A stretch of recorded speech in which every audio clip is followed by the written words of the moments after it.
Hello everyone, welcome to my channel. I am Anjali और आज मैं अपने इस वीडियो में अपनी पूरी नीट की जर्नी आप लोगों के साथ शेयर करूंगी। मैंने अपने चैनल में ऑलरेडी 2 वीडियोस अपलोड कर दिए हैं, लेकिन उसमें मैंने अपनी नीट की कहानी अभी तक नहीं बताई है। तो आज मैं अपनी पूरी कहानी बताऊंगी कि मेरे कितने अटेम्प्ट थे, मेरे कितने मार्क्स आ रहे हैं, मेरे उस मार्क्स में कितने रैंक बन रहा है और क्या मेरा इस बार गवर्नमेंट कॉलेज में सिलेक्शन होगा कि नहीं होगा। तो बेसिकली 14 जून ये वो दिन था जिस दिन एनटीए ने फाइनल आंसर की रिलीज की और उसके कुछ घंटों बाद ही उसने रिजल्ट रिलीज कर दिया। तो अभी आप लोग अपना रिजल्ट देख चुके होंगे, आपके कितने मार्क्स आ रहे हैं वो भी आप लोग देख चुके होंगे और आपके कितने रैंक बन रहे हैं वो भी आप लोग जान चुके होंगे। तो अभी आप लोगों को पता होगा कि आपका सिलेक्शन हो रहा है कि नहीं हो रहा है। तो वो जो फेज था जब रिजल्ट रिलीज हुआ था, तो कुछ बच्चों के लिए तो वो फेज बहुत ही मेमोरेबल था और बहुत ही हैप्पी वाला फेज था, लेकिन वही बहुत सारे बच्चों के लिए वो जो फेज था that is hard to accept, क्योंकि ये जो इस साल रैंक का इन्फ्लेशन आया है जो कुछ नंबर्स के बीच में है, उसके वजह से बहुतों का इस बार दिल टूटा है और बहुतों का सपना टूटा है। क्योंकि जिसने भी थोड़ा कुछ एक्सेप्ट किया है और एक्सेप्ट किया था कि मुझे कुछ मिलेगा, वो अब निराश हो चुके होंगे, क्योंकि शायद जो उन्होंने एक्सेप्ट किया था वो अभी नहीं है। क्योंकि कुछ कोचिंग इंस्टीट्यूट जो कहे थे कि इतने में सिलेक्शन हो जाएगा, इतने में इतना मार्क्स आएगा, इतना रैंक आएगा, वो सभी फेल हो चुका है। वैसा कुछ भी नहीं है और अभी जो 520 प्लस है वही सेफ है, या फिर 525, वो भी मैं स्टेट से बता रही हूँ। तो जो भी 500 प्लस थे लेकिन 500 to 520 के बीच में थे, उनको तो समझ में आ गया होगा कि वो जो एक्सेप्ट करके रखे थे, वो जो इमेजिन करके रखे थे, वो उनका पूरा होने वाला नहीं है। तो मैं आपकी नीट की जर्नी बताती हूँ आप लोगों को। ये मेरा 5th अटेम्प्ट था और ये जो मेरा 5th अटेम्प्ट था, तो मेरा जो 4th अटेम्प्ट था उसमें मैंने 603 स्कोर किया था। और मैं झारखंड से बिलोंग करती हूँ, जहाँ पे मेरा पिछले बार शायद हो जाता, लेकिन पिछले बार भी एक बहुत बड़ा सरप्राइज हम लोग को मिला था, जिसके वजह से जो सपना था वो टूट गया था। क्योंकि मेरे हाथ में कुछ भी नहीं था कि मैं कोई और कोर्स करूं और मुझे कोई एक्सपीरियंस भी नहीं है किसी और डायरेक्शन में, तो मैंने ये डिसाइड किया था कि मैं दोबारा से नीट की तैयारी करूंगी। वही डेडिकेशन के साथ मैंने फिर से अपना नीट का जर्नी स्टार्ट किया और 2025 में अपना पेपर दिया। इस बार का पेपर जो था वो आप लोगों को पता होगा कैसा था, लेकिन हाँ, जो मार्क्स उस पर बन रहे थे उस पर मैं श्योर थी कि मेरा हो जाएगा। क्योंकि कहते हैं ना कि पूरे आप 1 साल जब प्रिपेयर करते हो तो वो सारी गलतियों को आप सुधारने की कोशिश करते हो जो आपने पिछले साल किया था। सेम वही मैंने किया। मैंने बहुत सारा टेस्ट दिया, मैंने बहुत सारे कोचिंग इंस्टीट्यूट का टेस्ट दिया, खुद से घर में दिया, ऑफलाइन जाके दिया, ऑनलाइन दिया, कंप्यूटर पे दिया, मतलब मैंने कोई कसर नहीं छोड़ा था ताकि इस बार मेरा सिलेक्शन हो ही जाए। इतना कुछ करने के बाद जो मेरा नेगेटिव पॉइंट्स था उस पर मैंने ध्यान दिया कि मुझे ओएमआर मिस्टेक नहीं करना है, मुझे नेगेटिव ज़्यादा नहीं करना है। एनटीए को जब भी हमें फंसाने की कोशिश करेगा, मुझे नहीं फंसना है, क्योंकि वो हो सकता है कि शुरुआत में थोड़े हार्ड क्वेश्चंस रहे, बाद में थोड़े इजी क्वेश्चंस रहे, तो हमारे माइंड को वो चेंज कर सकता है। मतलब कि उस टाइम हम लोग नर्वस हो सकते हैं। वो सारी चीज़ों को रखते हुए मैंने इतने टेस्ट दिए ताकि मेरा ये सारा जो नेगेटिव पॉइंट्स है वो चला जाए। यही सोच के मैंने पूरा प्रिपरेशन किया, लेकिन कहते हैं ना, लास्ट में वही हुआ, उसी के जाल में हम लोग फंस गए।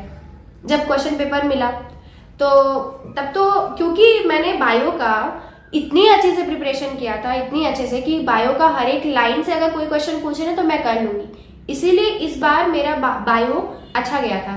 सभी कह रहे थे कि बायो में मेरा ऑलमोस्ट 1 आवर लग गया, 1 आवर 10 मिनट्स लग गया, लेकिन मेरे इस बार 40 मिनट्स मैक्सिमम 40 मिनट्स में मैंने अपने पूरा बायो कंप्लीट कर दिया था। लेकिन वो जो पेडिग्री एनालिसिस वाला क्वेश्चन था वो मैं स्किप की, क्योंकि शायद उसमें मेरा बहुत ज़्यादा टाइम लग रहा था, और मैं ये सोच के गई थी कि अगर कोई क्वेश्चन में ज़्यादा टाइम लग रहा है तो मुझे वो स्किप करके दूसरे क्वेश्चन में जंप करना है, ताकि वो, क्योंकि 4 मार्क्स उसमें भी मिलने वाले हैं और 4 मार्क्स जो इजी क्वेश्चन है उस पर भी मिलने वाले हैं। इसीलिए मैंने बायो का 2 क्वेश्चन स्किप किया था ताकि मैं उसे बाद में बना सकूं। मैंने केमिस्ट्री में जंप किया। केमिस्ट्री में मैंने अच्छे खासे 20 क्वेश्चंस अटेम्प्ट किए, 25 क्वेश्चंस अटेम्प्ट किए। उसके बाद जो माइंड चेंज हुआ, बोलो मत, मतलब कि वो समझ ही नहीं आ रहा था कि क्वेश्चन कहाँ से बनेगा। इतना लेंदी जब बन रहा, एक क्वेश्चन पे आप 5 मिनट का टाइम दे रहे हो कि आपके वो बन जाएगा, आंसर आ जाएगा, उसके बाद वो आंसर नहीं आ रहा है, दैट मीन्स मतलब कि पेपर लेंदी है, ठीक है, पेपर लेंदी है, लेकिन आंसर से नहीं आ रहे थे। वहां से जो पैनिक स्टार्ट हुआ ना, वो अब तो खत्म नहीं होने वाला था। उसके बाद फिजिक्स तो आप लोग को पता ही है, फिजिक्स के पहला क्वेश्चन किया, दूसरा नहीं, तीसरा किया, चौथा नहीं, पांचवा किया, छठा नहीं, ऐसा ही हो रहा था। आफ्टर 25 क्वेश्चंस मैंने, सच्ची बोल रही हूँ, मेरे 2 पेज पूरा खाली था। यही था मेरा कोड नंबर 46, ये पेपर मुझे वहां पे मिला था। 25 के बाद मेरे क्वेश्चंस एकदम नहीं बन रहे थे और टाइम भी नहीं बचा था। अब मैं क्या करूँ क्या नहीं, कुछ नहीं समझ में आ रहा था। जैसे तैसे एग्जाम तो खत्म हो गया। जब घर आई तो पता चला कि सच में कट ऑफ कम जाने वाला है। लेकिन मैं सोच रही थी कि मेरा तो गया, ये साल भी वेस्ट हुआ, अब मेरा नहीं होने वाला है। मैंने घर में किसी को नहीं बोला कि मेरे कितने मार्क्स आ रहे हैं। मैंने ऊपर से कैलकुलेट कर लिया। वैसे तो ये खोलने में ही डर लग रहा था कि पता नहीं कौन सा गलत हो जाए, लेकिन ऊपर से मैंने एलन का जो आंसर की रिलीज होता है उससे मैंने मिलाया। वहां पे मेरे कितने बन रहे थे, 528, हाँ यही बन रहे थे मेरे 528, जो अभी सिलेक्शन रेंज में है। अभी ट्विस्ट बाकी है। मेरे साथ क्या हुआ अब आप लोगों को पता चलेगा। OMR रिलीज हुआ। OMR रिलीज होने के बाद पता चला कि एक फिजिक्स में, एक बायो में, सॉरी 2 फिजिक्स में और 1 बायो में मैंने OMR मिस्टेक कर दिया है। यस, OMR मिस्टेक कर दिया, जिसकी वजह से मेरा 15 नंबर गया। मेरा 15 नंबर तो ऐसे ही गया। मेरे अभी बता देती हूँ मेरे कितने बन रहे हैं। मेरे अभी 513 बन रहे हैं, जिसमें मेरा रैंक है 37,800 समथिंग। इस पे कोई कॉलेज नहीं मिलने वाला है, मेरे स्टेट में तो कोई कॉलेज नहीं मिलने वाला है। हाँ, मेरे कैटेगरी से 29 to 30,000 के तक रहता तो हो जाता, लेकिन अभी कोई चांस नहीं है। अब मैं क्या करूं? वैसे तो मैंने अभी इस वीडियो में अपना एक्सपीरियंस शेयर किया है, अपना मार्क्स शेयर किया है, ठीक है जो है। अभी एक बैकअप ऑप्शन है मेरे पास कि मैंने एम्स BSc नर्सिंग का एग्ज़ाम दे दिया था, उसमें मेरे अच्छे ही मार्क्स आ रहे हैं, तो उधर मैं चली जाऊंगी। लेकिन यही था मेरा नीट का एक्सपीरियंस। मेरे अभी टोटल 513 बन रहे हैं, जिसमें मेरा रैंक है 37,000। मतलब कि आई कैन नॉट एक्सप्लेन। मैंने सोचा था कि वो जो मेरा मार्क्स है उस पर तो सभी पहले बता रहे थे 490 जाएगा, कट ऑफ 480 जाएगा, एंड किसी ने कहा था 500, 510 के बाद मुझे बहुत कम लोगों ने ही ये कहा था कि कट ऑफ जाएगा। कुछ समय के लिए तो 500 इज अ सेफ स्कोर। तो मैं मतलब कि मेरी पूरी फैमिली ये सोच ली थी कि हो जाएगा इसका इस बार सिलेक्शन। लेकिन वो जो 2024 में जैसे सरप्राइज मिला था ना, इस बार जो 510 to 520 के बीच में जो स्कोर कर रहे थे ना, वो सभी लोगों को सरप्राइज मिलेगा। वो भी बहुत बड़ा सरप्राइज, मतलब कि हार्ट ब्रेकिंग सरप्राइज। वो अभी मेरा 5th अटेम्प्ट था और इतना टाइम लगा दिया मैंने अपने पूरे जर्नी में। तो अभी तो फिलहाल यही बन रहा है मेरा, क्या ही कहूँ। रिजल्ट आने के बाद ये क्वेश्चन पेपर लग रहा है कि, पहले तो लग रहा था कि ठीक है जितना बना हो जाएगा, अब लग रहा है कि शायद किस्मत ही साथ नहीं दी, क्योंकि जो मेरा सही था वो गलत हो गया, OMR मैंने मिस्टेक कर दिया, तो शायद मेरे नसीब में वो नहीं था।